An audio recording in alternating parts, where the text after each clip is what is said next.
So I think discipline gets you freedom. Mm-hmm. Point blank period. If you're able to be consistent, you're able to be disciplined enough in order to keep doing what you're doing, you know, uh that equates equal success in my opinion, at least from what I've seen. Hard work, that's what they say. Hard work, I earn my pay. Hard work, do it every day. Well, welcome once again to another Work Ethic podcast. And I'm here today with my brother Sakari, and I am super excited to introduce you guys to Sakari, who actually is a fellow sorcerer with the VeeFriends community. This is actually how we got connected. And I've been just so impressed with this brother so far. We've been building a relationship here over the last few months as we've been getting to know each other with the little cohort that we were kind of elected into. He actually just recently, this week, I believe, dropped a NFT project. He is a longtime chef, kind of restaurant, food, hospitality industry. I'm going to let him flesh that out a little bit more so he can give you the actual picture of that, where I only have the broadest of brushstrokes. But Sakari, thanks so much for making the time. Why don't you just introduce yourself to everybody and we'll just kind of roll from there. Johnny, what's going on, man? Thank you so much for having me. First and foremost, my brother, super duper humble to be here, super duper excited. Yeah, man, my name's Sakari Smithwick. I'm 27 years old. I'm from Long Island, New York. And for the past over a decade, I've been working at some of the best restaurants in the world, all from starting off as a cook at McDonald's. And, I've been doing pop-ups, Noble Promise, in the city. So Noble Promise is my name, Sakari, in Swahili, which means you have a promise in future and you keep to your word, which is my brand and which is the project that we've been working on. So just pushing the brand forward, making connections, making relationships, and just introducing good food, good experiences to our community. And that's really what we're focused on. So super duper humble to be here, man. Man, I'm really grateful we got this time to chat.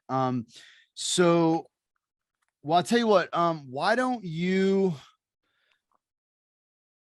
let's do this. You said you started at McDonald's. Yeah. Was that your first job? Yep. First job. First job ever. You were how old? I was 15 years old. McDonald's was the only place that could hire those people that age. And I got hired on National Hiring Day from McDonald's. I literally saw a commercial. They said, "Come on in." I came in there on a suit, and they looked at me like, "This kid is coming to McDonald's in a suit. You're hired." And then the rest was history, dog. Well, tell me this.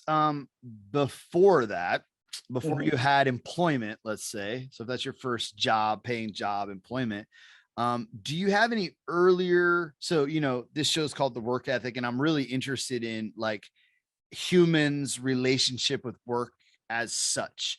Yep. And we often equate that with employment, but I think that is just a subset of the things that we work on, right? Yep. And I'm curious about your earlier years. So you're 15 at that point.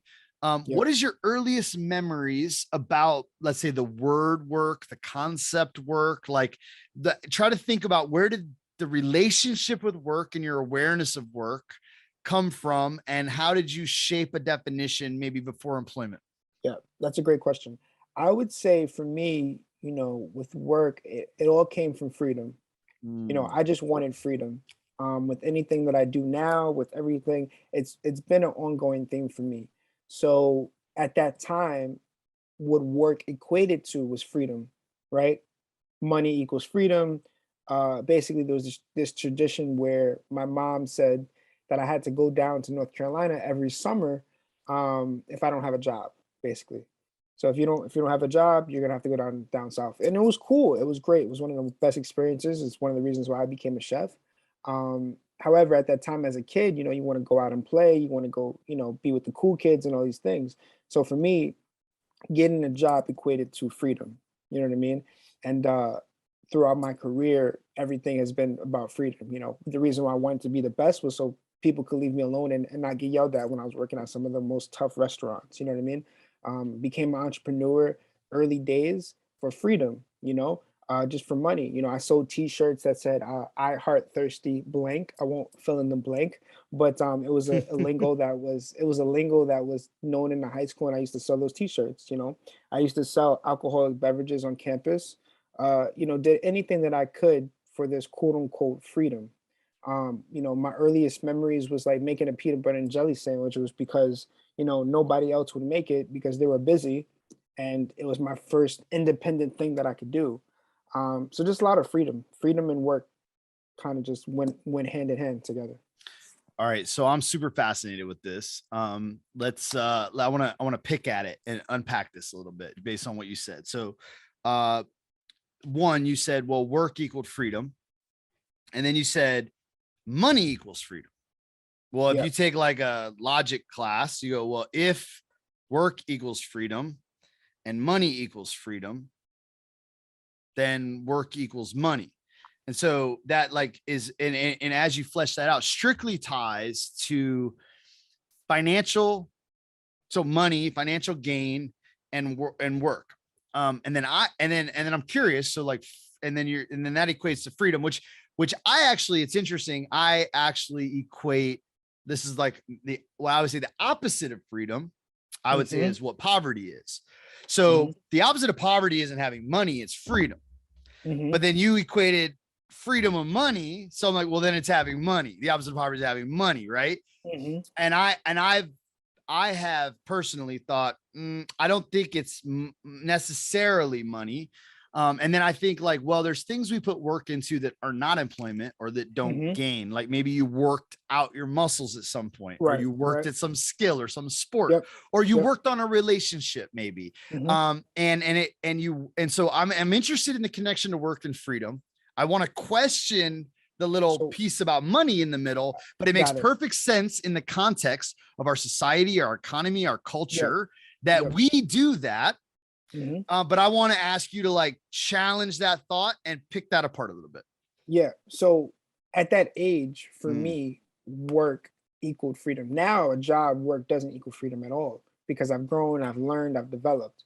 At that age when I was 15, you know, and I had no money income and I just had allowance or whatever the case was, for me, that equaled freedom. That's what it was. You know what I mean? At that age of 15 years old, I was like, I wanted to get any job that I could because I wanted some money. I wanted to be during the summer, I wanted to be home so I could play with my friends and things like that. That's how it started. And money is the ability to buy what you need, go where you need to go, freedom, not to get sent down south, whatever, right? Exactly. So at that age, that's what it was. Makes perfect sense. And then, you know, 10 years later, 12 years later, you know, you start to get educated on financial literacy. You start to get educated on, well, time is actually your most valuable asset. And where you spend your time is actually going to equate to where you are in the future. So you start to learn all these things and you start to study people that are amazing and doing great things. And your perspective changes with how you grow. And that's how it's supposed to be, in my opinion. I love that. What about your household, your folks, your community? What kind of work, employment things did you see around you? Were kind of So I grew up with two parents that were both police officers. So we're gonna both police, both police officers. So we're going back to freedom again, right? You know, it was a very strict household. You know, my dad, he was like, you know, you can't go to the party unless I meet the parents. You know what I mean? Very old school, very, very like that. My mom, you know, very energetic, let's say. She had a lot of energy, you know what I mean? And she came from working all the time. So a lot of my childhood was spent with my grandmother. And then once they were able to have more free time, it was spent with my parents. Eventually they retired at like a younger age than most because they've been doing it for so long. But, you know, for me, family drives me, and there was a lot of discipline, and that discipline has helped me be able to become successful in my career now, just from the role models that they were, in a sense. You know what I mean? My dad didn't smoke or drink or anything like that. He didn't use the N word. He was African American, like just a stand up guy. You know, he did all these things that I didn't understand back then, but like I understand now. You know, people used to call him his middle name, Andre, right? His name is Nathan. He used to call him his middle name Andre because he only wanted certain people to know his real name, and people that he met on the street, he would just give him middle name. You know, just these things that you're like, this guy's paranoid, but it just he had a purpose. You know, he would circle the block 2 times. Like he would do all these stealth things that I didn't understand, but it was all part of his upbringing. Hmm. And all part of what he did. You know, he used to tell me stories about the Black Spades. So the Black Spades was a gang back in the 80s. And you know, these guys were like the real deal. And you always tell me stories about this and you know, all the crazy things he used to be into and how he became a police officer. He was a police officer in Rikers Island. Mm. So like, you know, he had, you know, everybody was scared of my dad, you know what I mean? And they definitely gave me a great outlook on life. They taught me manners and respect. And then obviously my grandparents, you know, my grandmother was a social worker. So my grandmother was a social worker who was able to put me in, you know, she would bring me with her to these case calls, these case studies. I would go to these different living environments and I would understand how blessed I was, you know. Mm. And then my grandfather was a Jamaican immigrant who, you know, he would eat the protein last at the meal because he didn't grow up having access to proteins like that because they couldn't afford it. You know what I mean? He would drink his glass of water last because, you know, you didn't have refills back then. You know what I mean? So he just had a different outlook on life. He always saved money. He liked collecting things. So yeah, everybody, you know, my entire household, my entire family really inspired me today. Man, that's such an incredible kind of cluster of influences. There's a Yeah. lot to unpack in there. I mean, even thinking about grandpa, you know, it's funny as you were like, he would drink his water lakes. There were no refills. Like the word that comes to mind, right, is conserve. Hmm. Like to conserve resources when there's little resources. And then, you know, as you go like a police family and discipline, that overlaps with like some conservative frameworks and ethics, right? Like it's kind of like a conservative lifestyle. So like discipline, those kind of things, like maybe not in the political sense, but like in the temperamental conservative sense or whatever. It's like we're an orderly family, like in the and then I'm curious. So one, there's a lot in there to like think about, but the word discipline stood out to me. Hmm. And I'm curious because you said, man, my family drives me, and we had lots of discipline. And then you fleshed out these kind of ethics of the discipline and Yep. of the family. And I'm curious, as you started with freedom, how you think about freedom and discipline. So I think discipline gets you freedom. Mm-hmm. Point blank period. If you're able to be consistent, you're able to be disciplined enough in order to keep doing what you're doing, you know, uh that equates equals success in my opinion, at least from what I've seen. um so if you can be disciplined enough to go to the gym Yeah. every single day, if you can be disciplined enough to have a podcast or have consistent content, if you can be disciplined enough to keep working at restaurants and showing up, you know, Mm. on time and put in that work ethic, right, that we're talking about. If you can be consistent and disciplined, right, because discipline equals consistency, in my opinion, Mm. uh, you can eventually have that freedom that you're looking for, right? So freedom equals, you know, financial wealth, or freedom equals success, or freedom equals you being happy. You know, everybody's different. You know, maybe freedom to you is having a 9 to 5 job, right? But you're have a nice house and you have a family, and that you feel free when you're with your family. Whatever it is, freedom equals happiness. Consistency equals discipline. That's what I think about. Man, this is so good. So, all right. I'll probably like pick up some things like this because I just really get into like word choices and how I'm actually interested in teasing apart how we actually frame some of the things that we talk about. But I also want to hear your story. So you go from McDonald's and Yep. then you can you kind of take us on your developmental journey and take as much time as you want. We got plenty of time. Just through the kind of culinary development, like from McDonald's to where Yep. you are today. Like just Of course. I want to hear that narrative a little bit. Got you. So 15 years old in McDonald's, you know, I thought McDonald's was going to be my career. You know, I thought I was going to be a general manager at McDonald's. So the reason why I went to college Hmm. was because the college was next door to a McDonald's. That's, I, I was like, I all actually right, thought I was gonna manage a Winn-Dixie, which was my first job too. I was like, I'm gonna perfect. run the grocery store. Perfect. Yeah, I thought, they didn't even want me to go to college. They didn't even want me to go to college. They're like, Sakari, you could stay here and we can train you here. And I'm like, my grandparents were very old school, so they kept pushing college. I didn't want to go to college. They just kept pushing it. At that time, college/education equated to success. So they're Mhm. like, you have to go to college. And don't go to a community college. That's not good enough. You have to Just go to maps college. to those saving the water too. It's just like that. This is the Right. way it's This done. is the Yeah, yeah, this like is it. this is Like the roadmap, son. yeah, exactly. So you know what I mean? So from there, the only thing I was good at was cooking. I took high school culinary classes. I had a teacher who hated my guts at first, right? And she walked past one day because you only take cooking classes there as an easy A. That's why I did it. So anyway, she walks past me one day and she stops and she says, "Oh my God, Sakari, you have a natural knack for this. This Hmm. like, do you cook at home?" And I don't want to say hate her, but like we didn't get along. So I'm just like, yeah, like whatever. You know what I mean? Next day I see her in the hallway. Mind you, she never says hello to me. Hey Sakari, oh my goodness, hi, how are you? And I'm just like, hi. Like, you know what I mean? It was just very odd, very weird. From that day on, she kind of wanted to help me in a sense, because I Mhm. guess she saw potential.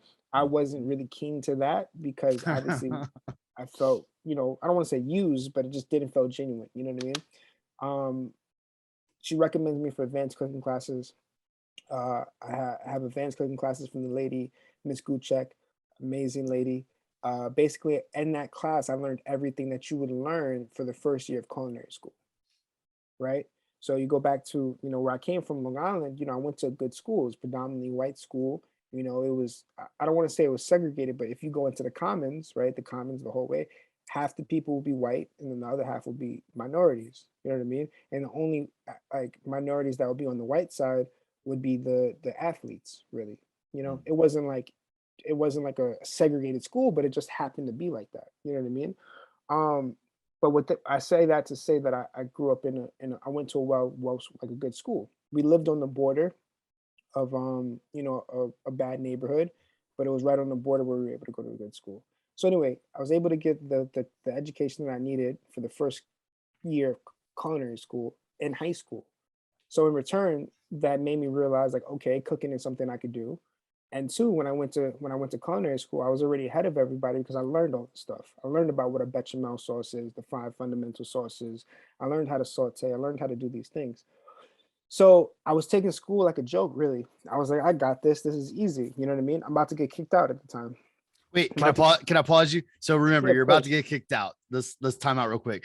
I want Okay. to just pause you and ask you a question about something you said because I know there's a story. It's gonna keep going. You said the only thing I was good at was cooking, and Yep. I just wanted to time out real quick and go, is that true? And what's like I was bad at what's sports. emotionally behind that a little bit? You know what I mean? Yeah, Like, I was terrible at sports. I'm a short kid, so I was told I was supposed to do football. I did mhm. football, was trash at it. Did soccer, trash at it. I did track. They didn't cut you. That's the reason why I did track. I did it to lose weight, and I was the Yep. worst kid. I was the worst kid on the team. My last name is Smithwick. Every time I used to show up to practice, they would call me Smithwick. Damn it, because they'd be like, "Damn it, he's still here. He's not going away." They used to call me herpes because you couldn't get rid of me. That's like literally what my coach did. I'm sorry. I know that hurt like a motherfucker. Yeah, I was like, what is this going on? He's an Olympic Oh, coach, you know what I mean? Like I said, this is a good school, so we were able to have really good resources, you know what I yeah, mean? yeah, And okay. our coach was like an Olympic coach. His son was in the Olympics. Like, so this dude was Mm. hardcore. You know what I mean? So all the workouts that we did were really well and undefeated. We were undefeated in all these things. But I was bad at it. The only thing that I was actually good, I was bad at sports. The only thing I was good at is selling Mm.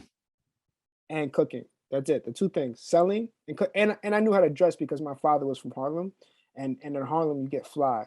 So what happened is when you live in the city, everything has to match. That's how you came up. So in Long Island, though, I used to get teased for this.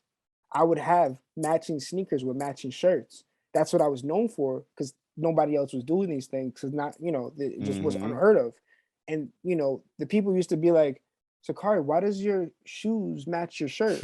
Like, all I have is 2 pairs of shoes. That's all you need. You know what I mean? My grandfather was very similar. Like, why are you spending all this money on shoes? My father came from a different culture.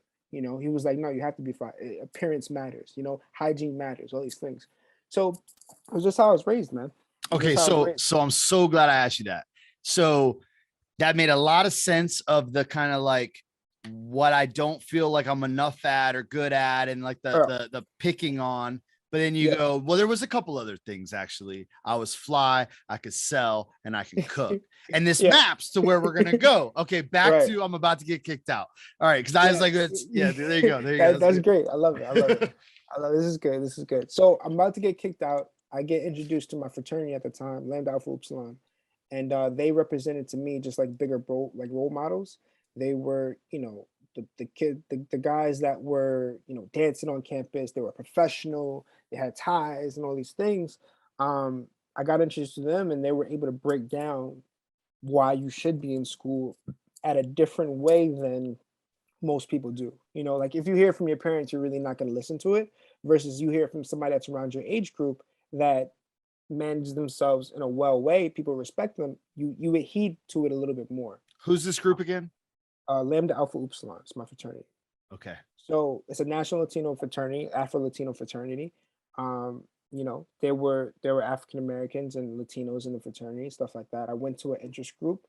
You know, I got interested into it, and that gave me something to look forward to. You know, that group gave me something to want to do almost, right? And my GPA at that time went from, because you need to make grades. They also had the highest grade requirement to be a part of their fraternity on the campus. Let me just share something with you real quick. So because I don't know a lot of fraternity stuff, right? But like I went to college, and I was, you know, fraternities throw these parties, this, that, and the other. But across the hall in the dorm was one of the, like, I don't know the positional, but one of the like leaders, point people, big brothers, whatever, with Phi Beta Sigmas. So this is this black. So Sigmas would gather over there a lot. Sigmas, and I had this very interesting experience because so to me, just as like an outsider of all this stuff, I was like, man, fraternities are ridiculous. Like but what I realized from knowing this neighbor and these brothers was like, no, white fraternities are ridiculous. And actually, because these dudes, like as you're sharing this, you're like, it was kind of Afro-Latino kind of group, right? Brotherhood. This fraternity I was like, I've never seen a more disciplined group of people. This was they party like crazy, but they were militant and orderly. And I was, and by the way, I knew like I can't join this group, but like I would kill to be part of a brotherhood like this, because it was like it was something real and powerful. And I was just a neighbor to it. But for those listening that maybe don't know that distinction, or I just want to go, here's my vantage point on that, and then to go, like, obviously, you know, the same thing, because as you're fleshing this out, you're like, what they taught me was there's a reason to be here. There's a purpose for this. There's discipline. Like, as you're sketching this out, and it's actually interesting, like the way that your family bless you with discipline, your brothers bless you with discipline.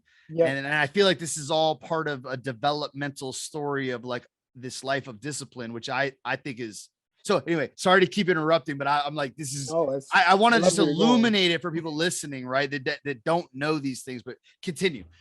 That's incredible. I mean, you know, in order to be in a fraternity, you have to have a lot of discipline. You know, that very militant style is kind of how I grew up with as well. You know what I mean? And that's one of the reasons why I was able to pledge and actually make it through. Because you can pledge and you don't make it through. You know, you don't get chosen or whatever the case is.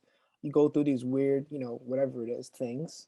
And you go through a process and you come out on the other side a better person. That's the idea. You know, you create this brotherhood. For me, they taught me business. They taught me how to network. They taught me how to speak. They taught me how to communicate with others. They taught me how to not give up on my dreams and my goals and whatever that case is, and really pushed you. You know, the things that was already in you, they just kind of push it out of you. They poke at you a little bit. And from that, I created relationships where, for example, one of my brothers, one of my big brothers, basically, he got me a job at a catering hall. So I was like 16, 17 years old, still working I think while I was in college, I was still working at McDonald's, and I was working at a food hall, basically. So what I would do is when I would come home during the summers and for breaks, right? I would work at McDonald's during the day, and then I would work at actually, I had 3 did I have 3 jobs at that time? I think I had 3 jobs at that time, because we're talking about work ethic, so I really want to point into work ethic. By I the would way, work at I'm sorry. This might even be really wrong because you referenced, like, was it dad that was Jamaican or grandpa that was my Jamaican? grandfather, And I yeah. immediately thought of the Jamaicans on In Living Color. That when you just do you know that? Did you watch In Living Color? Yep, yep, yep. Do you remember this family? And so, like, anyway, sorry. It was just like I just put those together. Whatever. Sorry. This is like a No worries. hilarious. Like, yeah, I had 3 jobs. Of course you did. You lazy. Yeah, because I had 3. One job was in the morning, at like early in the morning. Then I went to McDonald's at night, and then I also I was a server during the weekends, I things love like it. that. I love it. So I was doing all these 3 things, and then eventually I quit the deli job. I was working at McDonald's. Um, what else happened? Eventually, I wasn't making enough money. I went full time into the catering, and I was basically a chef throughout the week, and then on the weekends I was a server. Basically, that's how it happened. But I said all Mm. that to say I got that job from my fraternity brother, and they just became a great source. But anyway, back to cooking, right? Back to cooking. I ended up being student chef of the year. I joined the hot foods team, which was like the culinary team. I won a gold medal for Team USA my senior year. I got chosen as a leadership award. Basically, it's you only get one per year, and it's the hospitality award. You know what I mean? I'm going up against people that were bred to be hospitality people and all these things, and I ended up getting it, which was incredible. And yeah, after that, I during that time I got introduced to fine dining. There was this club called a Scoffier Club, where with the Scoffier Club, they actually pay for you to go to eat at a fancy restaurant. I go to this fancy restaurant, my life changes forever, because then I get introduced to fine dining. They crumb your table, they hold out your seats, they take your jacket, they treat you like royalty. I've never been treated like this. I thought, the best places were Red Lobsters and Ruth Chris's and Cheesecake Factories and all these things. My mind's blown. I said, okay, I have to work in these types of places. So I work at Maria, which at the time had 2 Michelin stars. A Michelin is basically what that is it's one of the highest accomplishments that you can get, basically, where Michelin's hires the guide. They give a list of restaurants for people to visit. And that's how it started. And now it's literally the end all be all for the top of the Accomplishment of a top. chef. Yep. You know what I mean? So I worked in Maria 2 years. From being in track and just from my career, I just wanted to be the best. So I went from Maria to 11 Madison Park. 11 Madison Park at the time was the #1 restaurant in the world. It held 3 Michelin stars, which was the highest award that you can ever get. It was from a chef that is from Switzerland. People traveled from all around the world to work at this restaurant. I knocked on the door. I heard no 1,000 times. I did everything that I could. I tried to ask everybody that I could. And eventually I heard a yes. There was somebody that was from Long Island that was from a rival school of mine, and he helped me get the job. Basically, I went in, and you know, they didn't even when I went in, they didn't even tell me I got the job. They just said, "Hey, keep calling. If you want this job, just keep emailing me." I kept doing it, and eventually I'm in the #1 restaurant in the world. A very exclusive group of people, the best of the best. Everybody there was almost everybody there was incredible. I mean, you're talking about Almost. yeah, Like, because I remembered that one dude, but yeah, that way, you know what I mean? But I'll give you an example. I'm working next to this dude that's like 30 years old. I'm 20 something at the time, right? I'm working next to this dude that's 30 years old. He has a restaurant in London. He's already have received a Michelin star. He's here just to learn. And he's beating everybody by miles. Like literally. And this dude's right next to me. You have access to that. You have access to the best people in the world. These became my lifelong friends. You know what I mean? And they've helped me get great opportunities, so on and so forth. I get burnt out from there. I went on a chef's food tour, worked for some of the best black chefs in America. I really wanted to understand my culture. After that, I missed fine dining. So I helped a friend out basically where it was him and I cooking in the kitchen for 30 seats, you know, just him and I basically, you know, chef's table. He came from Brooklyn Chef's Table House, which was 3 Michelin stars. I came from 11 Mass Park, which was 3 stars. We came from really good restaurants. We ended up getting a star. That's my point. We ended up receiving a Michelin star. So at 24 years old, I received a Michelin star. That's a huge deal. People that are 40, 50 years old, they don't receive this accomplishment. It's a huge deal. Our restaurant closes. Our restaurant closes because marketing, online presence, location, all the business aspects of everything. So from that point, I realized, well, one, I need to keep growing as a chef, but two, I need to understand business. So that chef helped me get to Europe. I worked out in Europe at the third best restaurant in the Netherlands. You know, went through some crazy times out there. Pandemic hit. I'm out there stuck. I eat PB&Js. You know what I mean? Just every single day sandwiches. You know, doing what I can, and basically from Gary Vee, you know, understanding business. And the only reason I started watching Gary Vee, well, one, I got recommended from someone else, but you know, the main gist of it was because it was free. And as a Black person, you just want everything free. The moment you hear money, you don't want that shit. So it's just like, Well, it was free. Me too. You know what I mean? It for was sure. free. So I was like, all right, great. If it's free, it's So for me. Let's go. I learned Yeah. perfect. So I learned business. From there, and then obviously the pandemic hits. I had a lot of self-reflecting to do. I had this dream concept of my brand for years. I always knew that the restaurant was going to be called Noble Promise since I was a kid. Like I already knew that. But it's finally when it went into action was during the pandemic. Came back and then just been hitting the ground ever since. God, such an incredible story. So there's plenty in there to ask you about. I'm curious about specifically the Black Chef Tour. Was that a self constructed thing, or did you participate in something that was called No, like it the was Black Chef Tour? no, it was You just self-constructed. found them, said, "Hey, can I come check you out?" What? Yep. Yeah. So can you just like talk about that experience a little bit? So I had a hunch it was something you did rather than signed up for, and then Yep. I was like, okay, so what did that look like, and Yep. what So prompted it? And yeah, so for me, I got introduced to the first Black chef I got introduced to was Chef Mark Anthony Bynum. He's won Chop 3 times, and he's on Long Island. You know, celebrity chef, whatever the case is. I worked in his restaurant. You know, going through that real life experience of the restaurant with him really helped me get student chef of the year, get this award, get that award, da da da da da. From my experiences with him, he was a Black owner that, you know, ran his restaurant. And basically the way that I got the job or whatever there was I walked in and said, "Hey, I want to learn from you." You know what I mean? And everybody stopped chopping. They were chopping their vegetables. I come in, everybody's just like, "Wait, what? Who the fuck? Like, who is this kid? You know, come in here." So I worked for free. I worked for free there. And you know, I came in, I would come in after the shifts. When the shift was closing down, I would come in after the shifts. And basically I was learning more things than the cooks there were learning because I was working with him hands-on. From that experience, I realized like I need to work with hands-on chefs. I need to work with the chef itself. So he was the first African-American chef from there. And I was like, you know what? I want to learn more about my culture, you know? So I went out to Seattle to learn from Eduardo. I went out to Washington, D.C. to learn from Kwame Iwachi, 2 prominent African-American chefs. Came back to New York and I worked for Chef JJ Johnson, who's also a well-known African-American chef. And that's where I met Omar Tate, who was like a rising star chef, Esquire Chef of the Year, you know, Pop-Up of the Year, Time 100, like all these great things. You know, I tell this story all the time, but when you grow up in the really fancy restaurant, the 11 Madison Parks, you know, you have to be clean shaved. I met this guy, Omar, he has a beard like yours, and I immediately judged him, immediately.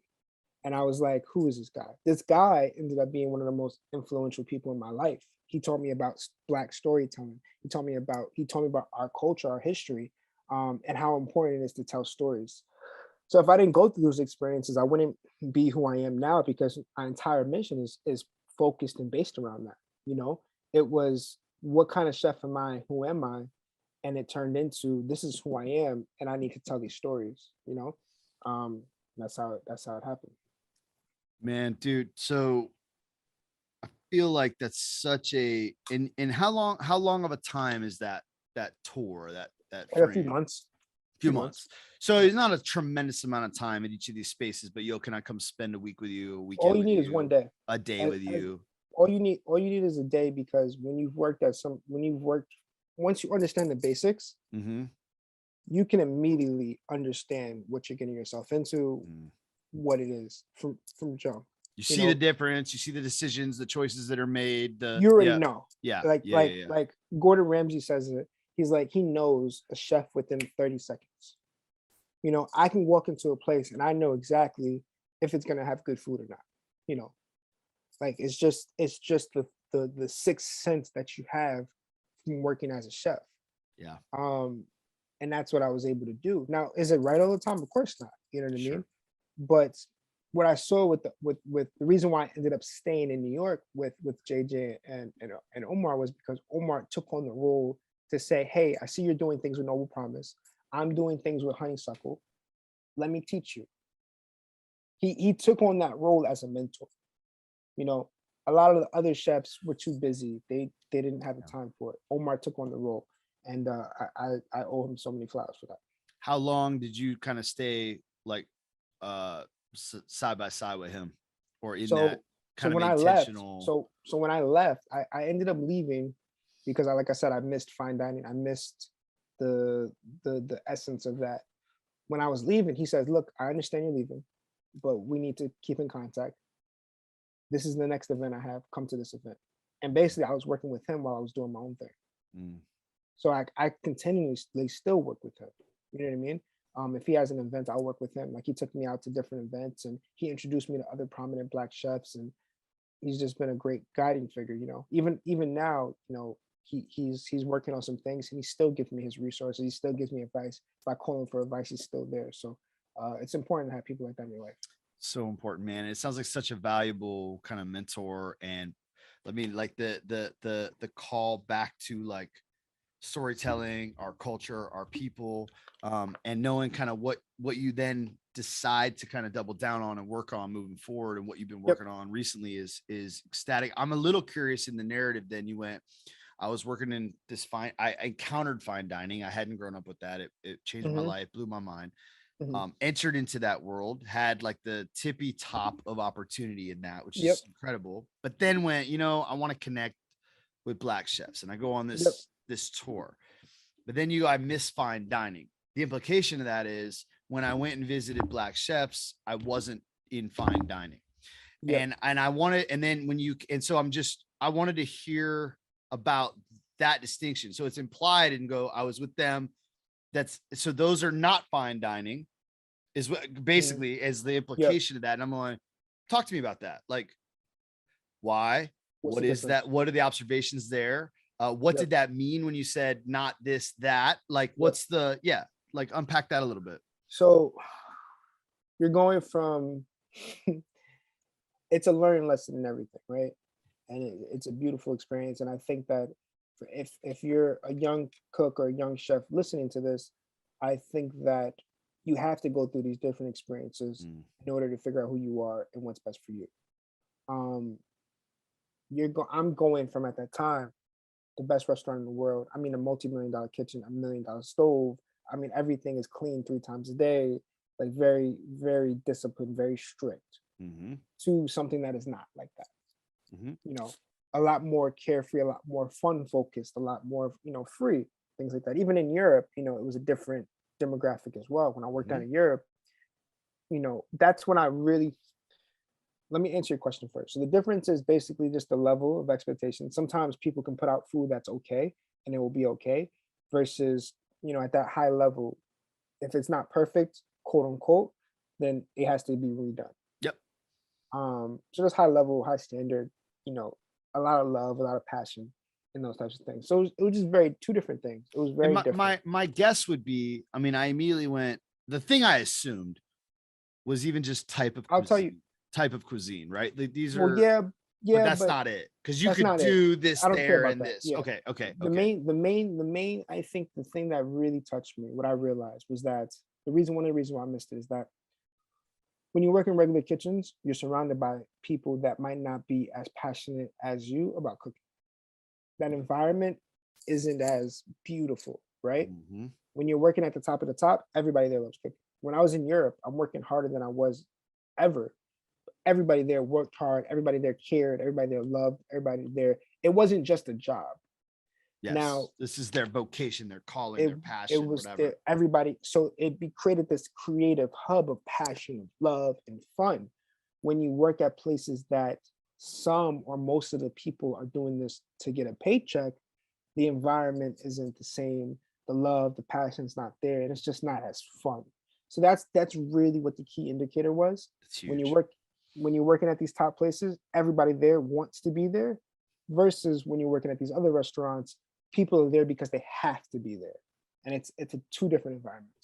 All right. I'm so glad I asked you that and got to this answer, because this is kind of back to the freedom, money, work piece where I'm like, well, if money's not an issue, what's the thing you're going to do? It's like, oh, those are cute questions that your school teacher can ask you, but we need to pay some bills out here.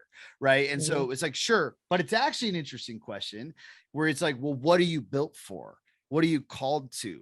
What are you passionate about? What are you like gifted and good at? And you go, yeah, like actually in those environments, these are people that uh have something has a hold of them beyond this isn't a job. They don't wake up on Monday and be like, oh God, I gotta go in there today. It's like actually, I don't want someone to limit the out, because this is how I think about kind of my work. Is like I've never been, and this will make sense to you, I think. I've never been that interested in conversations about work-life balance. I get it, and I get that conversation, and I'm like, yeah, don't like grind yourself to whatever dust or whatever. However, like I think of like an artist, and I was an artist most of my life. I actually did visual art until I got too busy with everything else. And I was like, if I'm in the middle of a painting that I'm like pouring my soul into, do not interrupt me to come get dinner. Do not ask me to go, like literally, like I'm not interested in any friends. I'm not interested in there's no such thing as, flow state, right? There's no time. I'm like captivated by the thing. The idea that I want to clock out, if I want a 40-hour work week while I'm working on my masterpiece is insane to me. And actually it's insulting. It's like, do not limit the amount of energy I pour in to my calling and my work. And then you go, man, there's this creative hub of passion, vocation. So this is interesting because it's not the same as going, high standards, disciplined, the best of the best, and like not so much where it's like, no, you might have a passionate chef and a beautiful art and like totally organic, more community based, or like there's like a million different variations there. But the way you articulated that to go, it's passionate, it's fun, it's a group of people all called to this, that it's like, this isn't a matter of the paycheck. This isn't a matter of anything outside of ourselves, but we're internally motivated by something. One is super compelling.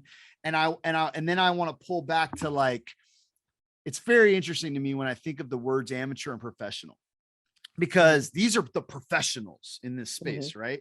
But amateur actually comes from the word love, like a more whatever. It's like someone who does it for the love of, mean not paid. And usually paid means professional. So like the person doing it for their job to clock out and go home and do whatever else they really want to be doing is the professional technically. But the picture you painted of the professionals, we're all amateurs. In the sense of like, I get what you're saying. I get you understand? And so then I'm going, man, like, that's true and beautiful in the kitchen. And I think maybe one of the most beautiful articulations that I've heard of a community of conviction and passion. But even just like in the abstract of that, I'm like, I think we all want that. And you actually have tasted it. And I want to like go like, just double down on that for those listening. In this is your sports team. This is your crew. That's what I'm saying. Exactly. Like when you decide to work at these high level places, it's like going to the professional league. You know what I mean? It's like going to the NBA. It's like going to the NBA, MLB. Like we have pre-shift meetings, we have post-shift meetings. You know what I mean? Everybody comes together. It's a team sport when you're talking about that level. Now, of course, there's amateur and there's professional and things like that. You can be a professional cook. You can be a professional chef. There's been times where a professional chef has came, let's say, to be drafted or to be chosen to be on the team, and they can't keep up. They're supposed to be this high epsilon chef, and then they come and they can't perform. It's just that next level. Like we're all professionals, right? But this is that This is that team. This is that league. This is the MLB. This is the NBA. This is going to, this is like you made it in a sense. You know what I mean? The crazy thing now, right, when we get to that point, is that when you quote unquote make it, or when you go to the league, or you go to this team at this professional level, everybody there works hard. Everybody there wants to be there. You wouldn't be on the team if you didn't. However, there's special people now. There's the people that they're in the gym shooting all day. Some people aren't doing that at these high level. So you still understand that you're special. And what I realized was that, oh wait, I'm special, because I'm not just here until whenever they tell me I have to go home. I'm thinking about how I can become better every single day. I'm shooting in the gym like Kobe, 4 a.m., whatever the case is. And then that's when I really embodied like, oh, I'm a different breed. And that kind of transpired into doing everything that I'm doing. All right. So for those listening, then let's sketch out everything that you're doing then, because this is like, I mean, it's just such an incredible journey you've been on. And it's very clear talking to you, like what it's built in you. Now, what are you building with what's been built in you? Like, what are you working on? Yeah, of course. So right now I'm working on, so I think it's very important to pivot. It started off as Noble Promise, the brand, right? Which was our focus is just to introduce fine dining to Black and Brown communities. You know, Okay. Introducing access to this, my story, right? Didn't have access to it, you know, got introduced to it, changed my life forever. I want to be able to provide jobs. I want to be able to provide this access to healthy food, to delicious food, to great experiences, to my people, you know, to everyone, but to my people as well. As an entry point, as an entry level. I got introduced to NFTs and realized that this technology can build your brand and help you push you forward, similar to when the internet came out, similar to when YouTube first came out, when Instagram came out, you know, any type of platform, you know, this can help me push what I was already in the plans. So what I realized was that everything's about selling. You can be a great chef, but if you're not able to tell your story, you can only go but so far, you know. Everything's about selling. So what I realized, especially learning from Gary, was that, you know, this restaurant concept needs to be a media company first, right? So it can't just be a restaurant. You need to create content for the restaurant and you as a chef and everything that you're trying to do. So I started doing that under the Noble Promise umbrella, and then that transpired into Noble Promise Studios, which is basically, you know, our media company, where we tell stories of whether it's chefs or different artists, help them tell their story, help showcase them, and help further it along. The way it started, you know, the best way that I could put it for people to understand in short is like, think Rockefeller back in the day. This is Rockefeller Records. That's all it is. I partnered up with a few of my friends that I thought was talented. And I said, listen, nobody's giving me opportunities. All these great things have happened in my career, but I had to fight for all these things. Nobody's giving me opportunities. Let's create our own. Let's have ownership.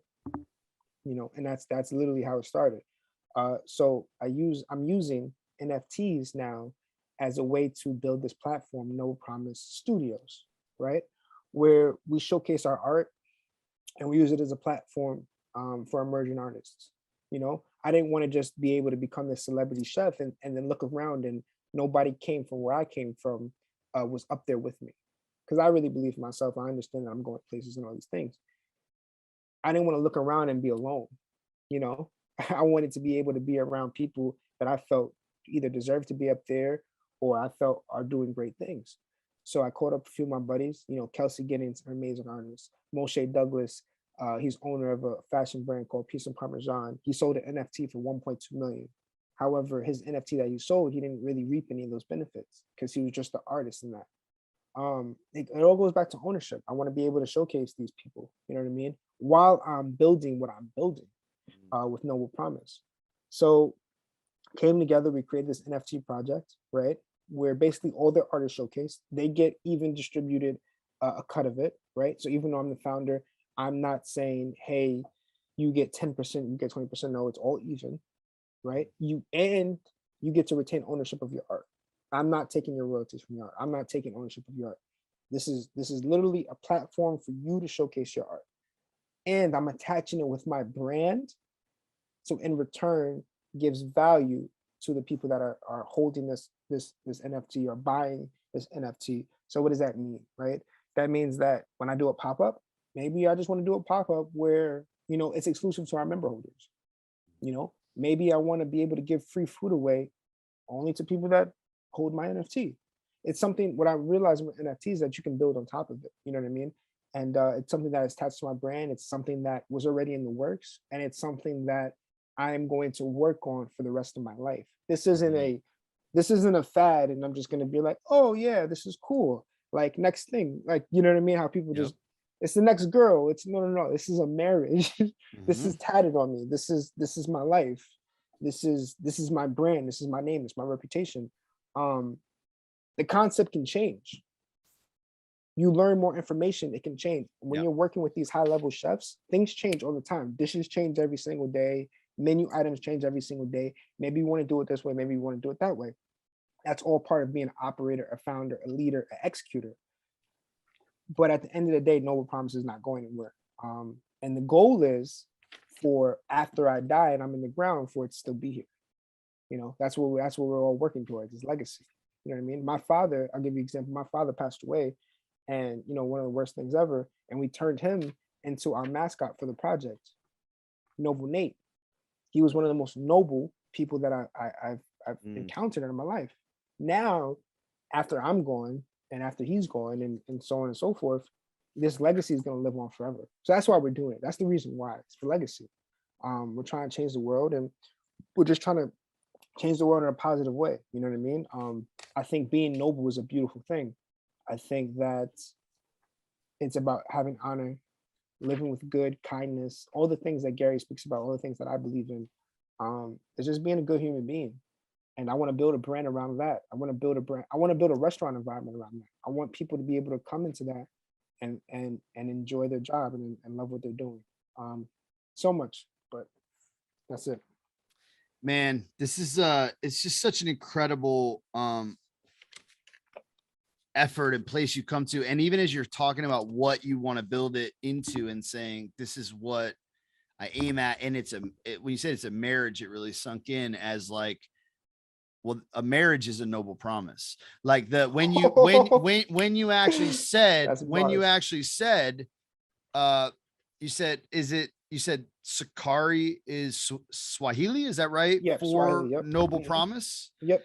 And then I was looking for my notes as you were talking. I can't find it because I wrote so much down as you've been talking. I don't know. I can't see where I wrote it down. But you said it was something like about a future that you aim at and keeping your word or something like that. Like how did you say that? It means that you have a promising future that you keep to your word.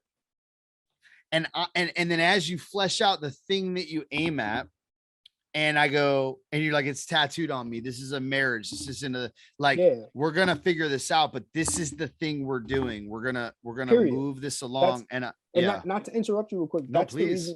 That's the reason why I got to where I am now, is because when I was born, I was given this name, a weird name, Sakari. And then my mother tells me, this means noble promise. This means you have a promising future and to keep to your word.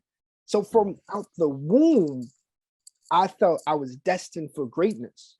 I just believed it. And then you have a loving mother, you know what I mean, showed up to everything, was always there for me, whatever the case is. She's pounding this into my head, like, no, baby, you have a promising future and you got to keep to your word. It's what I transpired into is do what you said you would do. That's it. And that's what I've been doing. And that's what I'm going to continue to do. And we're going to do it for the rest of our lives until I'm in the ground. So,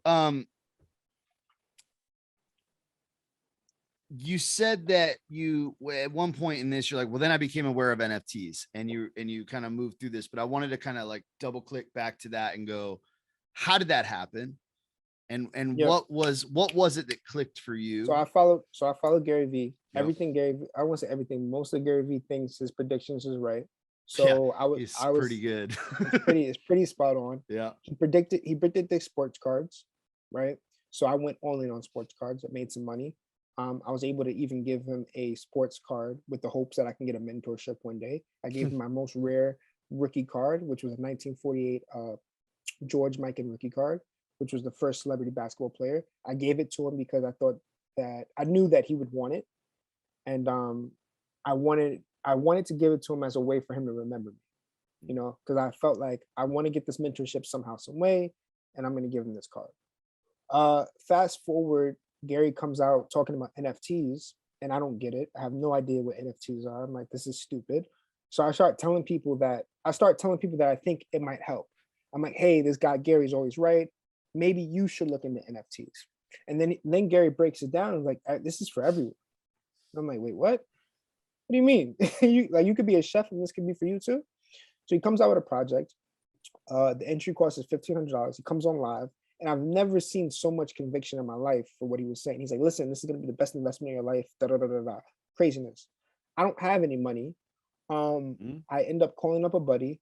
I said, hey, I need to get $1,500 like, as soon as possible. So I ended up helping him. I basically work in a Chinese sweatshop. Like it's in the back of a Chinese restaurant. We're doing catering for the pandemic.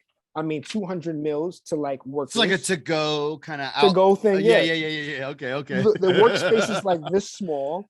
Everybody's like, like I said, Asian and just running around with cleavers. And I mean, it's like I'm working in a Chinese like sweatshop, a Chinese restaurant. There's, it's crazy. Mind you, I've came from working at some of the best restaurants in the world, and now I'm here sitting with the cleaver. Like, man, I need to get this $1,500, man. I gotta get it.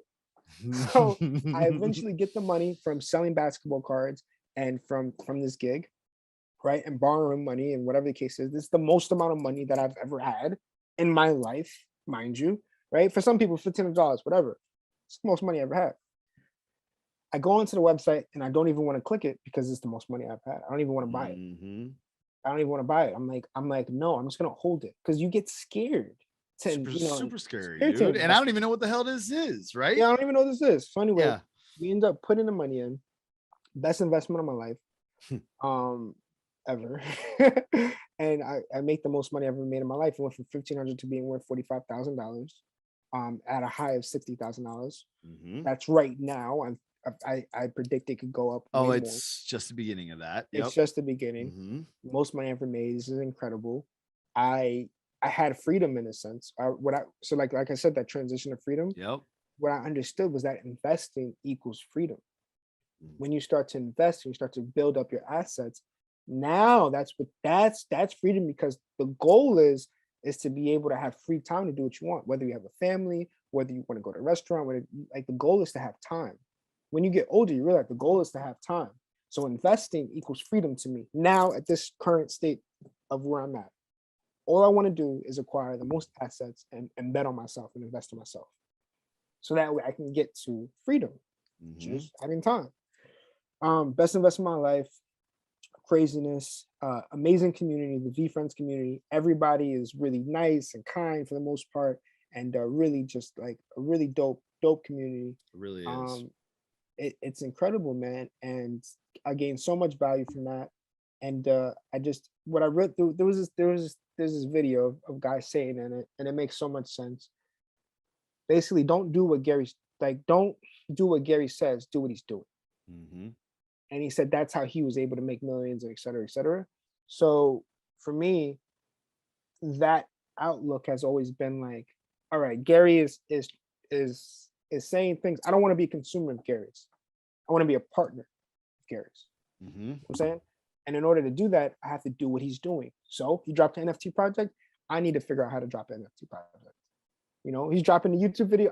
He's dropping content. I need to figure out how to do it. And you do it in your own respect. It's not trying to be like anyone. It's more so this is how you get to where you want to go. You know what I'm saying? And yeah, I just started executing on it. And I figured out a way that it could help others and that it has good behind it. And it's something that I believe in. I believe wholeheartedly in this project. I believe in my future. I believe in me as a founder, as an executor, because that's very important. And then what we're doing, we're trying to showcase other artists. Like, so it's not just for the founding artist that's a part of the first season, but I want to be able to showcase other artists. I want to be able to take You know, my man's from the hood that is cutting hair to stay off the streets, and he wants to educate the youth on cutting hair to help them out. Mm-hmm. Well, I want to help fund him with that. I want to introduce him to our community, the noble community, right?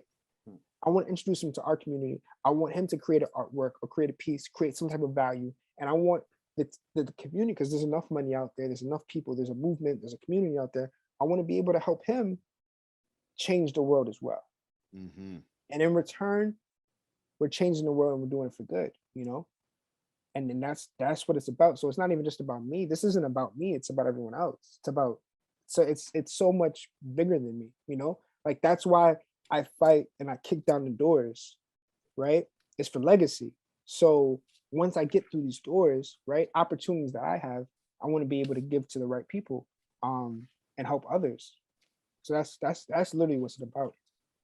So there's some other things I want to ask you about, but before we do, I feel like this is a good place to, like, for those that are listening that want to jump in on this project, that want to follow you, that want to connect with the website. I feel like because on the back of that, I'm like, oh, I'm motivated. Let's drop everything and jump. Let's just get in. And I feel like people want to do that right here. www.noblepromisestudios.com. www.noblepromisestudios.com. You go in there, you'll be able to see everything. You'll be able to see the money that we're donating to Black farmers for sustainability and you know, food insecurities, which I think is very important. You'll be able to see the team and the artist, the artwork that is incredible and that's beautiful and that's amazing. You'll be able to see the food that I'm creating that's inspired by African-American chefs and African-American stories that I believe are not being told enough. And in return, you can get in part of the cookbook that I'm creating, right? So whenever I receive money or revenues or royalties, well, now you guys are as well, because you guys are a part of the community. And yeah, just follow the journey at SakariSmithwick.com on Instagram and things like that. And just follow the journey. Just, you know, I'm doing so many things, you know. I got an article dropping today, which is going to be a clear, concise way for people to understand it and know everything. Where's that dropping? It's going to be on my Instagram. It's going to be on medium.com. Medium is a blog company. So if you go on Medium. Oh, this is what you said you were working on writing when we jumped on. Yeah. Exactly. Okay. Okay. So No Promise Studios Medium. You can Google No Promise Studios Medium and you'll be able to see my entire journey and everything kind of clear cut, concise, to the point, for you guys to understand. And that's all linked through the website as well. They get to your socials and the Medium account. Read on the background of that. Dude, so the last okay, this is just, man, I'm loving this. Your story is actually incredible. I know you know that. I'm like and it's just, and honestly, it's early in the story. You're how old? 27. Yeah, your story is stupid because you're like a baby, right? You're a baby that has these ridiculous, like a lifetime of journey, right? Yep. And I'm so glad to have connected with you, to be able to kind of like walk on this next season of it with you and cheer you on and watch what's about to happen now. So just in the last year, since you like learned what an NFT was and Gary said, oh, buy this NFT, and you kind of bought it, then you dropped the project. But there's been a couple other things that have happened, because you know, back when you said, hey, I went and I wanted this mentorship with him, and I gave him this card, and then so I mentioned at the intro of this that you're kind of a fellow sorcerer. So assuming someone listening has no idea, they're like, why would we be referring to this brother as a sorcerer? Like, what's a sorcerer? Yeah. So tell everybody about that. And then also like, sorcerer. What's been going on in that arena? What's a sorcerer? What is that? Yeah, man, my dreams came true. It was one of the most life-changing moments. I won a mentorship with Gary Vee. I actually got denied at first, right? I get an email. I'm sitting at NFT NYC, which is a business conference. I get an email saying you have been denied for the scholarship. I mean, John, when I saw your video, man, I understood why I got denied. You know, my video was like, because they asked for a video for people that are listening. My video was literally just me at a computer, like right here, saying, what would you do with the money? I would give it to my mom. I wouldn't I wouldn't So I wouldn't good. sell it. I wouldn't sell it. Here, Mom. I wouldn't sell it. But if I wouldn't sell it. That's my first off. I wouldn't sell it, right? But if I had to sell it, so I don't get disqualified for the question that you're asking, I would give it to my mom. Okay, wait. So you and I have a little bit of a curse of knowledge here because we know this journey, and I want to assume someone has it. So back up a little bit because you're like, oh yeah, we had to make a video. And this is, I actually think your version of this story is the most interesting because of this piece, right? So, this NFT project drops called VeeFriends, you buy into it, but there was this opportunity. All right, so yeah, let me explain. Basically, Gary, as I said, time is the most valuable asset. So Gary basically kind of sold his time to people, right? So he sold his access. There was NFTs that you can buy that you can go bowling with him. You can play checkers with him. I just saw people bowling with him the other night. Right. They all got up. Yeah. Right. So one of the NFTs, access tokens is what they're called, is actually a mentorship. It's 5 individuals that can be chosen, right? And you cannot buy this. You have to apply for it. I mean, thousands and thousands and thousands and thousands and thousands and thousands of people apply for this.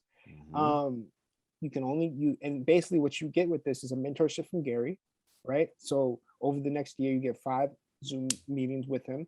Now, in return, right there, that alone is worth hundreds of thousands of dollars. Yeah. Mentor session, like 45 minutes with him of his time. I mean, people are paying 6 figures to do this. They right? absolutely are. Yep.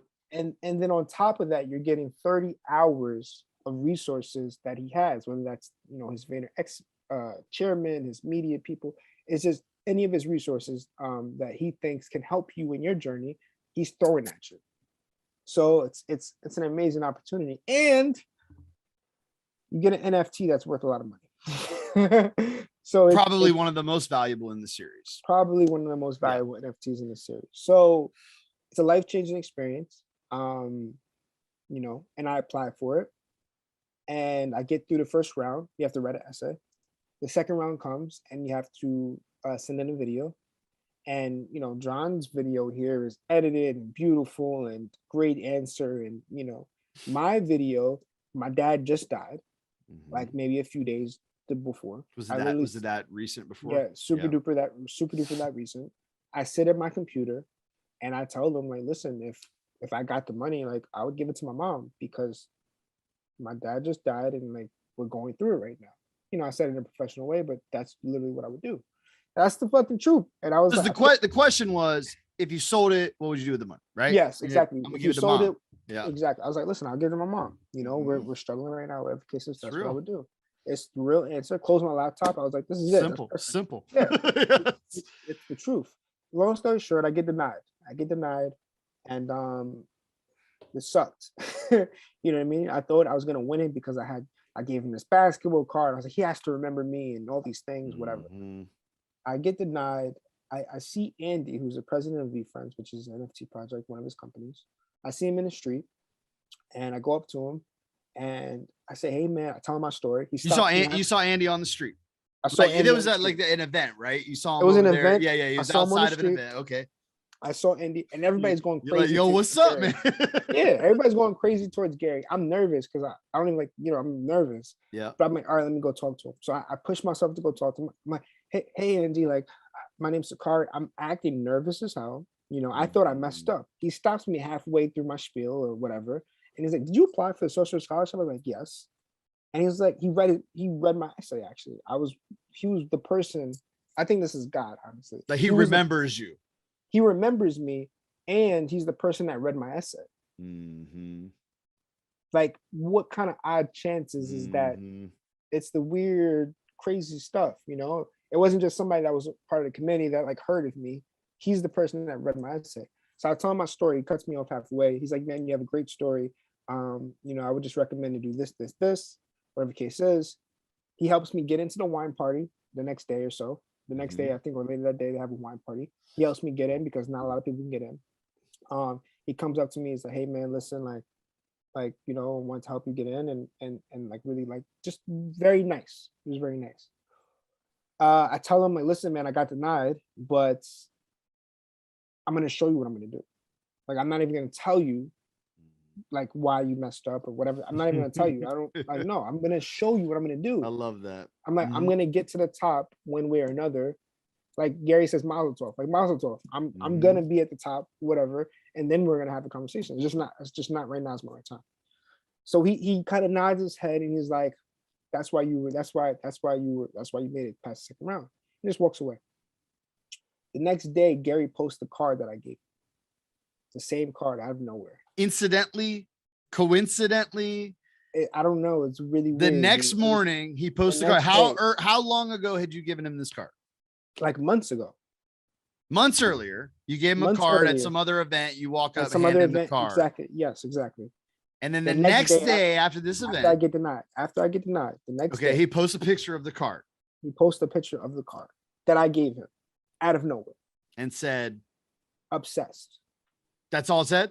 That's all it said. Obsessed. That's it. For me, it meant the world. He didn't have to tag me. It was that the card that I gave him, he gets lots of gifts. You know how many people that day that I gave him the card gave him a card as well? Multiple people. Yeah. Multiple people. I've known several people that just randomly like, oh, we send him give this him gifts thing. all the time. Yeah. People give him gifts all the time. But it's the thought and the intent behind it that I think really broke through.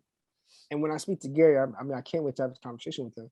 But the fact that I studied this man for so long and I knew that he would love this card, you know, and I ended up giving it and it came out of nowhere. He ended up posting a card saying obsessed.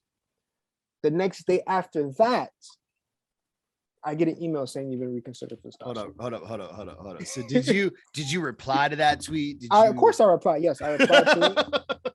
I replied saying, man, I'm so happy that this thing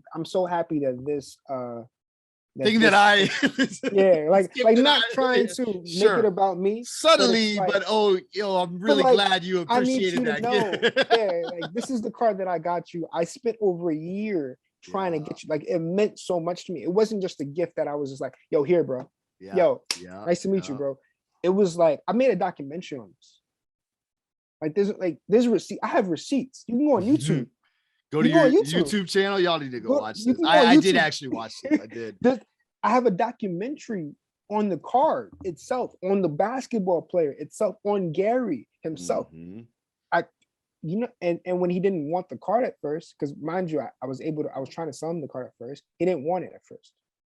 He said no. He was drowning in COVID. You know what I mean? He didn't want it at first. I got it regraded and I gave it to him and he loved it.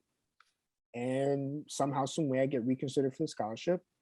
And some way, somehow I get picked for the scholarship. And here we are. And you have no idea, is that connected? I have no idea. I just believe in God. I'm a very spiritual person. I believe in God. Me too. I think everything happens. I think everything happens for a reason. It's just really weird that after I get denied, you know, he posts the card. And, you know, I think a couple days before that or something, I told him, I was like, I'm going to show you what I'm going to do in the next 10 years for the rest of my life. He likes the tweet, you know, whatever. But I don't know what it was, you know. And then, you know, Andy, obviously, after speaking with Andy, he said that he obviously mentioned something to them and they thought that I would be a good candidate. And obviously, just to let people know, like, I still had to perform. Like, it wasn't just like, oh, I told my story and then I got it. It was like, I had to go through the interview process to see if I would like be selected. I wasn't just picked. I had to be selected. Oh, you were just put back into the third round because so it went letter, video, interview. Yeah. And you got brought in for the interview. Exactly. Yeah. Okay. So I got brought in for the interview.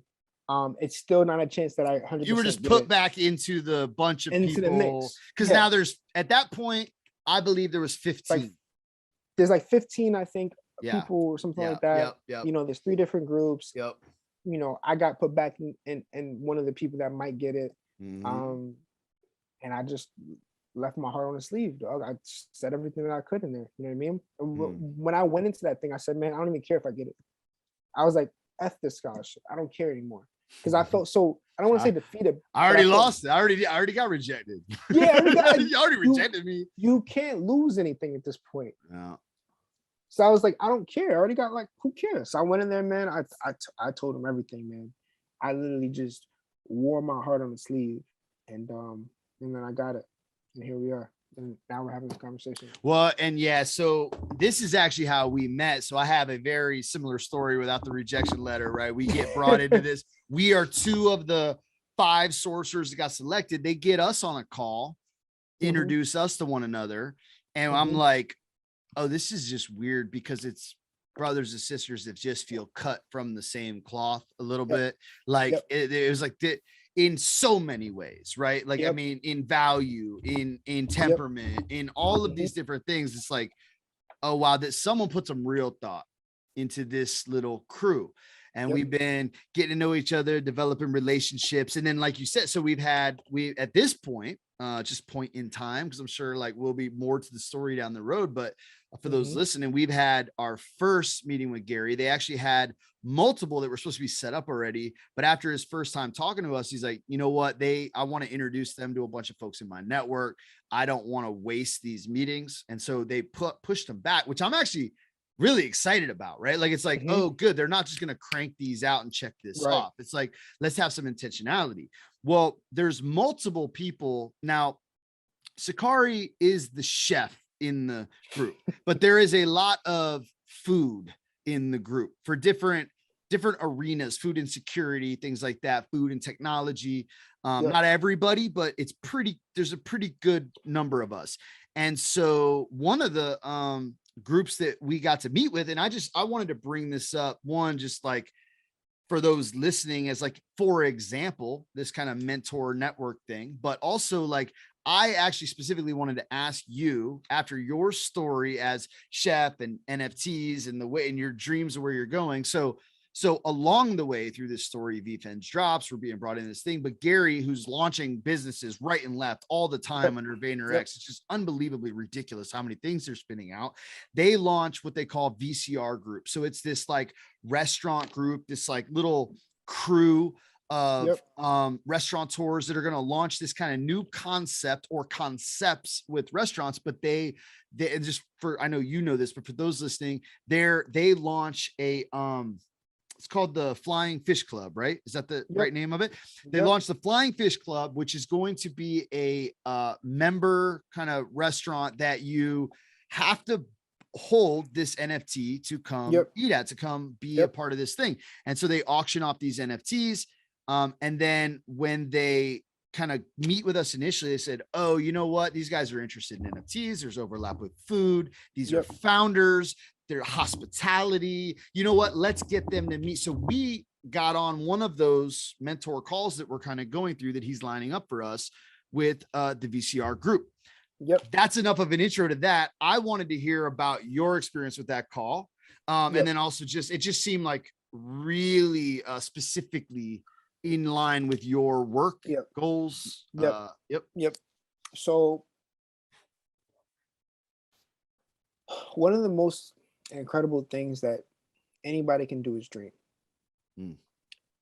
I think that when you understand that you can literally close your eyes and visualize whatever you want and it can happen, is an incredible tool to use. I say that to say I dreamt, literally closed my eyes, of having to sit down with the VCR group. Because I was like, Gary Vaynerchuk's having a restaurant group. Well, maybe we can partner on Noble Promise and maybe they can help me open my restaurant. I'm like, whatever. And then next thing I know, I'm having to sit down with VCR group. It was something that I dreamt of. You know what I mean?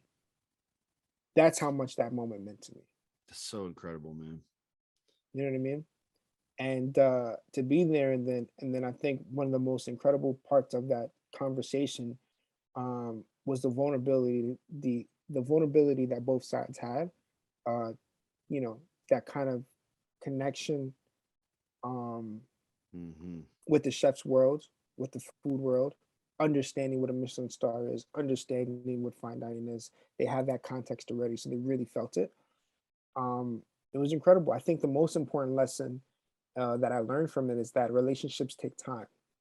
They don't just happen overnight, and when you get an amazing opportunity like this to get your foot in the door, you have to realize to be patient, because true relationships, true meaningful things that are supposed to happen to you, they will happen to you, but it takes time. And that conversation taught me that life is a long journey, and it's going to take some time to create a relationship. But it will happen. I I also would say that talking with those three guys really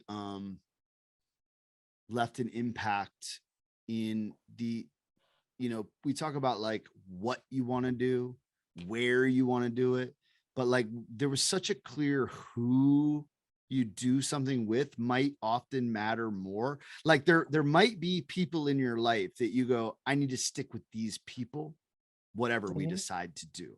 Like mhm. and actually the vocation is often like I'm an artist, I'm a chef, but it occurred to me they overlapped those, but there was like such a clear value of this beautiful friendship, family, team that these men had with one Yep. another.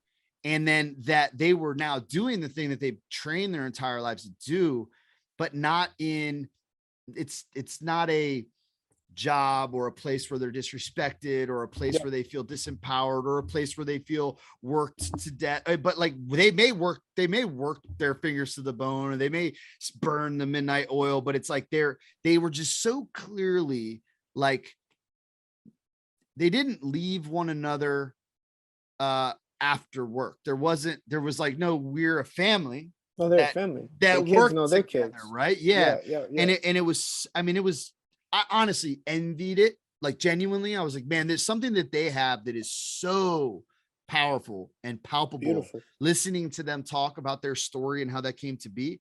And it's interesting. So it's not surprising that that stood out to you.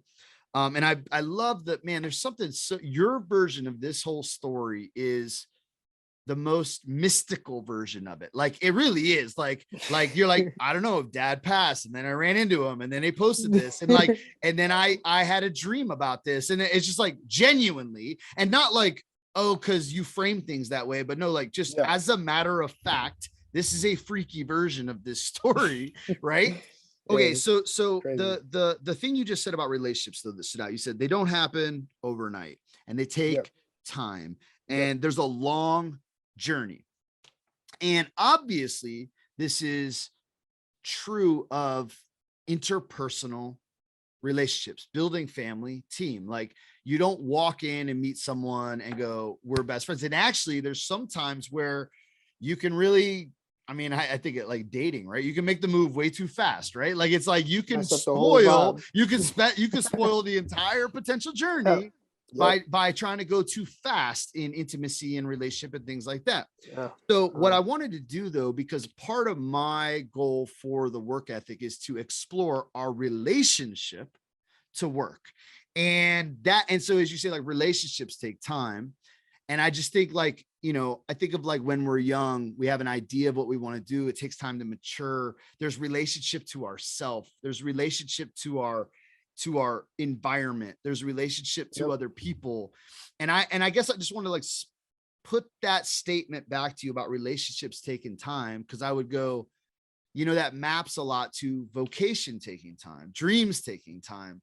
And I just wanted to ask you, I think it's a quote from Nietzsche, however, whatever. It's not, I don't speak German, but like he would say the line that's always stuck out to me is this word. He said like a long obedience in the same direction. And this is actually related to you talking about discipline. And there's like, this takes time. Relationships take time. I was rejected. I didn't give up. There's like this tenacity and discipline and longevity to dreams and to relationships. And I just want to ask you to kind of muse on that just from your own experience, be it in relationship, vocation, kind of what's the abstract out of all of those things, just to kind of like, I hear like a wisdom to be extracted and offered to people listening in all that. The more ambitious you are, the more things that you want to happen for you, the more patient you have to be. It's just that simple. You don't realize it. You don't get it. You're like, I want to be so and so, and I want to do this. I need to get here by the time that I'm 30, or by the time I'm 35, or by 40, I'm going to have this, and so on and so forth. Once you understand that the greatest things in life take time, that it's not going to happen overnight, that it's brick by brick, that it's the roots that you're growing, it's the plants that you seed, the seed that you plant, whatever. Once you realize that, then it's like you're only going up against yourself, you know? So it's just that's literally it. Once I realized that, because I'm not a patient person, you know, but I'm a very ambitious person. So in order to make my dreams come true, I have to be more patient. Once you realize that, man, I think the world is your oyster. I think the sky is the limit. You know what I mean? Not rushing. For example, like going back to what you were saying, if I was trying to rush or push the relationship with VCR group, it could have messed it up and I could never have a relationship with them. You know what I mean? Instead, understanding that things take time and let them blossom to what they'll be. So I think that patience, and I think expectations, expectations, but relationships, I think a lot of reasons why we get let down in relationships, whether that be with whoever, is because we have a high level expectation of it. You know what I mean? We're like, So oh, true. we expect it to this, you're going in here talking about, I expect this to happen for you. Like, who the fuck are you to expect anything to happen for you? You better work. You better, you know what I mean? Stay humble. Better put your head down and do things that you can to try to make it happen, but don't expect anything. No opportunity is going to be given to you. You have to go out and take it. You know what I mean? So that's all I gotta say. In 12-step meetings, in recovery groups, they have a lot of like mantras they repeat to each other. These are really spiritual groups as well. But one of the ones that has stuck with me that I really love is about expectations. They say expectations are resentment under construction.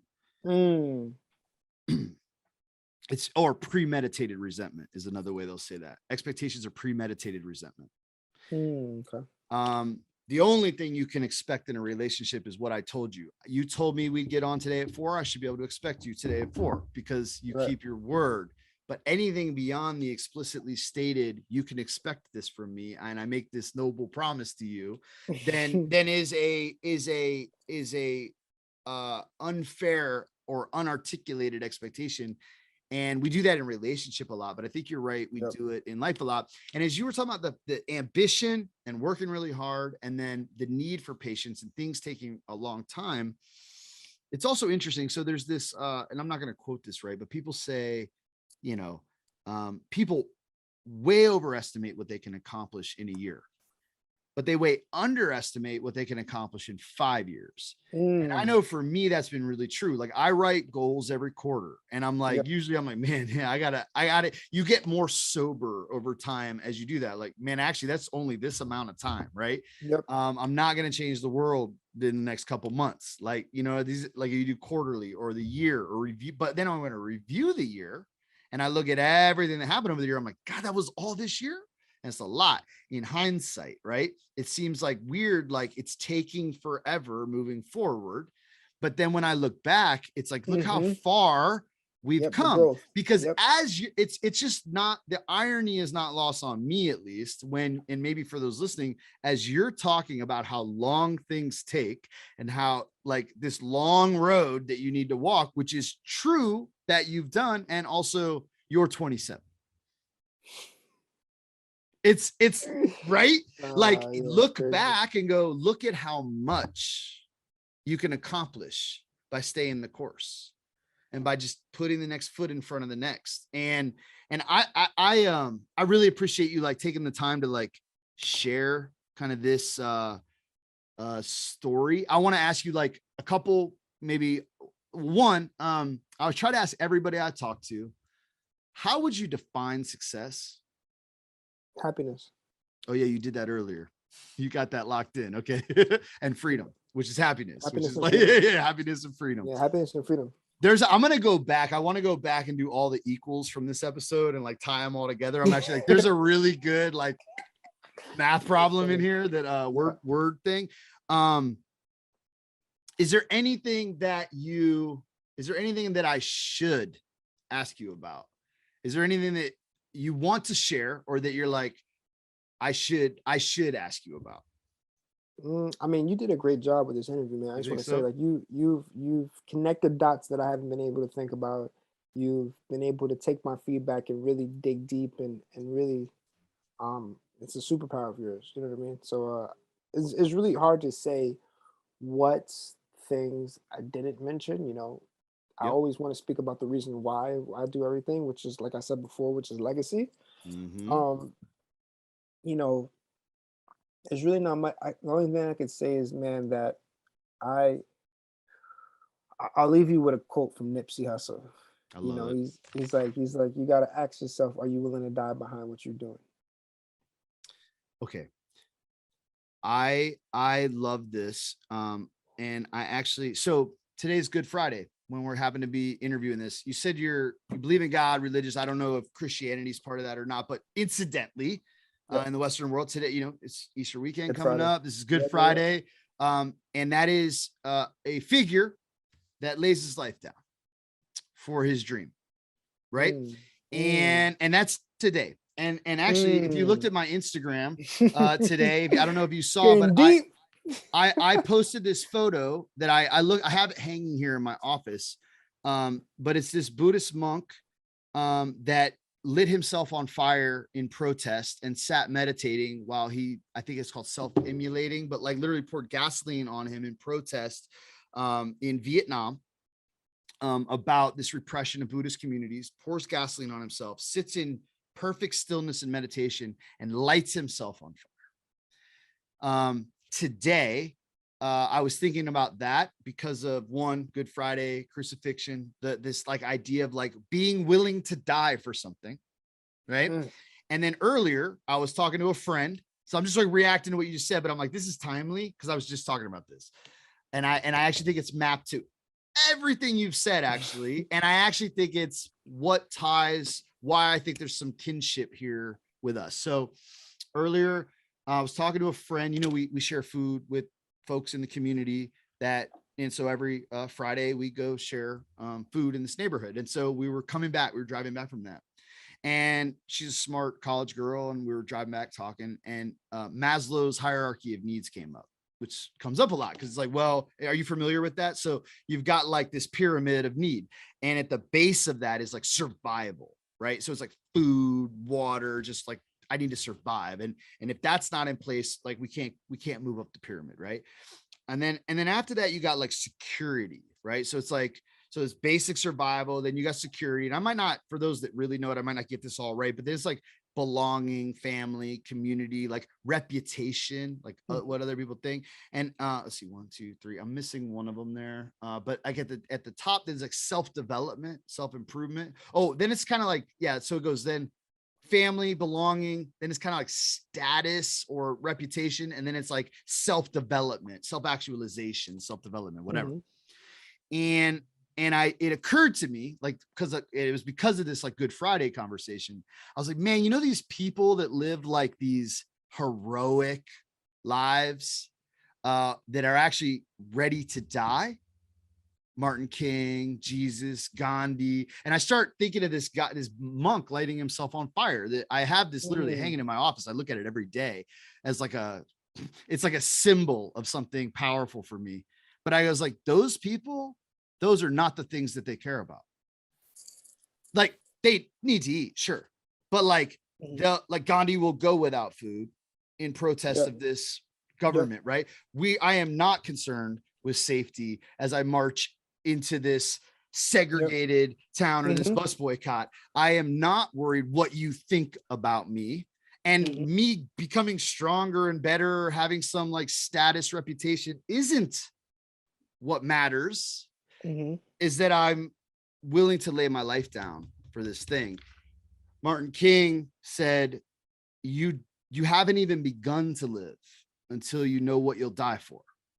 Which resonates with this Nipsey quote, which resonates with the life and teaching of Jesus, or the heroic figures like Martin King, Gandhi, Mama T, and all these folks. And then also, as you shared about this kitchen with this community of people that are not here for the job, but for this vocation, for this love, for this passion, and this fun, in some sense, are people that have given up everything else Yep. But this calling and this vocation, that they'll die for the meal, they'll die for the kitchen, they'll die for the table, for the hospitality, for the work ahead of them. And for me, is at the heart of, I don't think any work ethic podcast has ended like this, but like as to say, this is what's at the heart of the work ethic. Like what is it that you'll die for, sacrifice for, work on behalf of? What are you building? And actually, I think when I think about freedom, it is the ability to be free of those concerns, to give yourself to the things that'll kill you, even when it's the right move. It's like there's a type of freedom in that man putting gasoline on himself that I am not able, like, I don't understand that kind of freedom. Yeah. There's a type of freedom to walk into a lion's den. I don't know that kind of freedom, right? And so then I wanted to ask you, maybe there's a final word and we'll shut this down. I'll let you get to your night, but like that to me resonates with words like faith and hope. And you said, I believe in God, I'm a person of faith. I just want to ask you, like, as you think about all of that over your story, I know that's been like a subtext of this. I just wanted you to say explicitly, like, what is the role of faith in that kind of like long obedience for you, in that kind of persistence, in the kind of like direction you've given yourself, and why you even ended with this Nipsey quote? It's like that all threads together for me. It makes a lot of sense. And what I hear is something like the word faith. I love it. I love how you connect the dots there. For me, I think that, you know, when you speak about Martin Luther King going into the kind of like the Lions Den and boycotting, you know, that fearless mentality, right? I think that true growth comes from being uncomfortable. You know, I think that's what it is. I think that every time I've ever accomplished anything, it's always been uncomfortable for me. You know, and then once I realized that, I'm like, okay, I gotta push myself to be more uncomfortable. Okay, I gotta push myself to be more uncomfortable. Okay, I gotta, and it's that fearless mentality. I mean, don't get me wrong. I mean, I'm scared of a lot of things, but I don't let it hold me back. It's okay to be scared. You know what I mean? But I don't let it hold me back or stop me from. I want what I want so badly, right? I believe my reason why so badly that I'm willing to die behind all these things, that I don't let anything stop me. Man, you know what I mean? This is powerful, man. This was a nice Good Friday service for me, honestly, man. Like, seriously, thank you for this. Thank you. Oh, dude. Brother. Yeah. And you and I will be doing a lot more, but I really appreciate your time. And I know we got a lot of calls ahead of us. So yeah, we do. But yeah, guys, go follow him one more time for those with us. Just like, where can they get you? What's the website? 100%. So www.noblepromisestudios.com. You can also follow me on Instagram at Sakari Smithwick. You can follow our TikTok at Noble Promise Studios. And yeah, YouTube is the same. YouTube is the same, Noble Promise Studios. You'll be able to see the full journey. I love being able to document everything because you'll be able to see from point A to point Z. So here we are. And thank you so much for this space. Bro, I love you, man. Thank you so much. Love you back, brother. Love.